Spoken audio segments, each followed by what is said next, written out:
The Midwife Betrayal. Forced to choose. Is Queensland turning healers into executioners?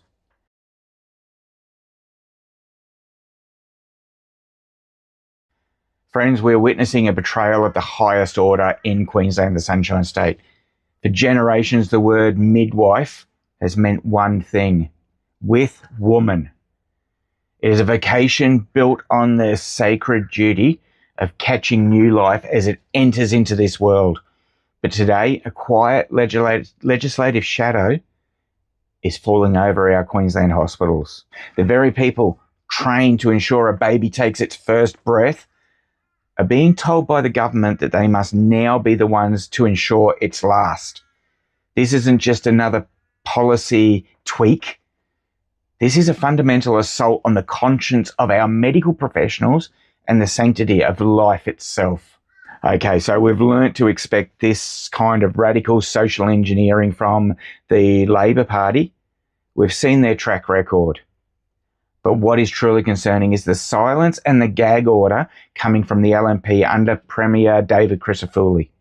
The Premier has effectively banned his own backbench from debating abortion laws. And I know his backbench has got some really good Christians there, but I don't understand why they are listening to him instead of to what God says. But Crisafulli is attempting to bury this issue by banning his backbenchers from speaking about it because it's politically inconvenient for him. But guess what, David? You cannot gag the truth. While the leadership stays silent to protect their poll numbers, they are allowing legislation to move forward that would authorise midwives and registered nurses to perform medical abortions.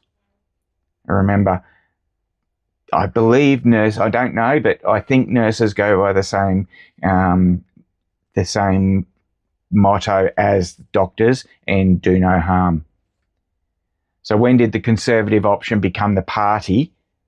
The LNP in Queensland is the Conservative option at the moment. When did they become the party that silences pro-life voices while expanding the machinery of death, expanding the venues, the avenues that women can go through to kill their babies? Okay, so we'll talk about the cold hard facts to start with, the numbers that they don't want you to see. In Queensland, reporting is notoriously incomplete, but the data that we do have, it'll put a chill up your spine.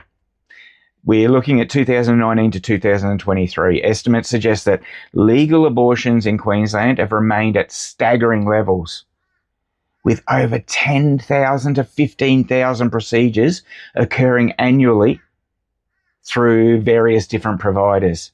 And some of that is the public health system that you and I are paying for. Since the 2018 decriminalisation, we haven't seen a safe, legal or rare outcome. Instead, we've seen an increase in late-term procedures. Between 2010 and 2020, over 328 babies were born alive following failed abortions in Queensland and then left to die without legal protection for medical care. Put in a room on their own, left to die.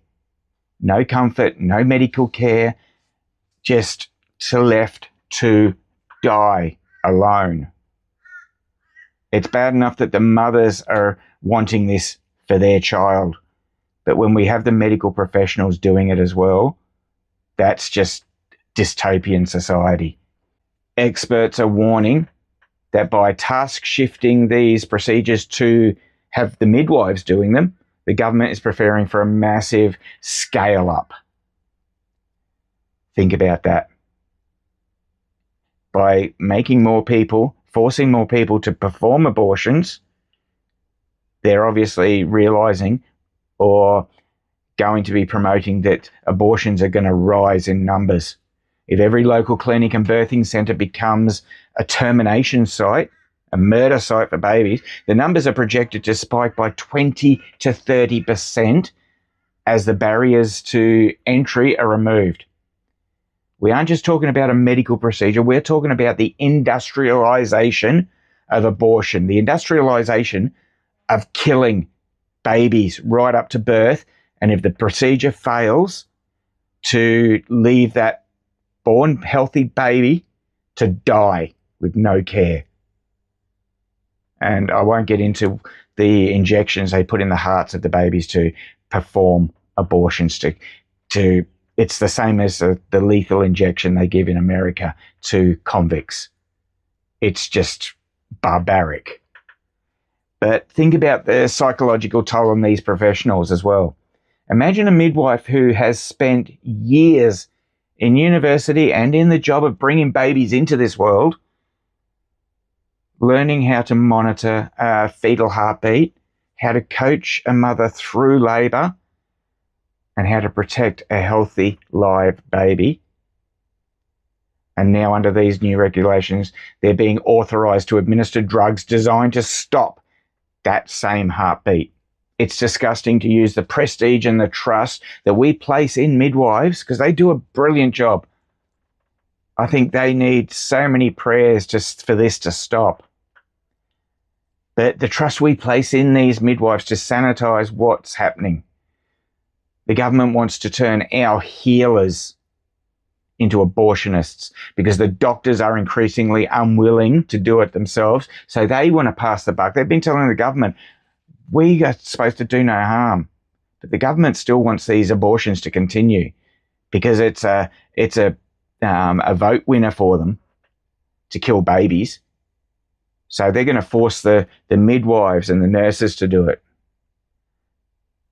And they're coming for the conscience of the nurses. They're telling them, fall in line with the state's agenda, who you work for, or leave the profession you love. And that's disgusting. That's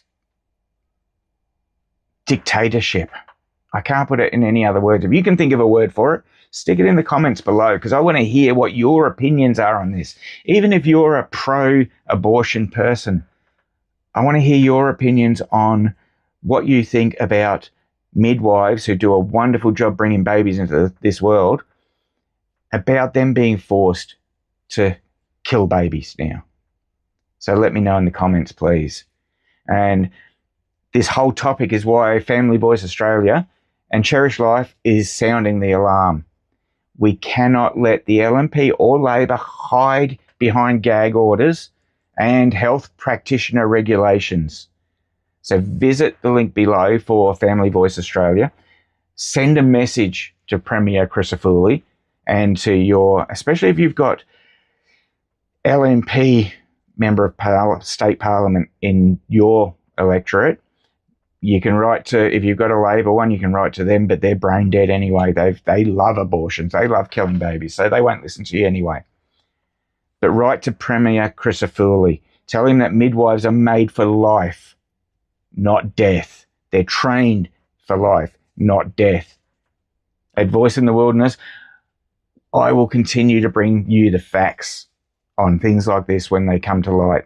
Whether it's popular in Brisbane, Victoria, New South Wales, Western Australia, Northern Territory, ACT, Tasmania. If it's not popular, I don't care. If you think you need to hear the truth, I will give you the truth, because we don't speak for those who have no voice or can't hear what's going on. Who's going to do it? I'm Brian. This is Voice in the Wilderness. Stand for truth. Stand for life. Bless you.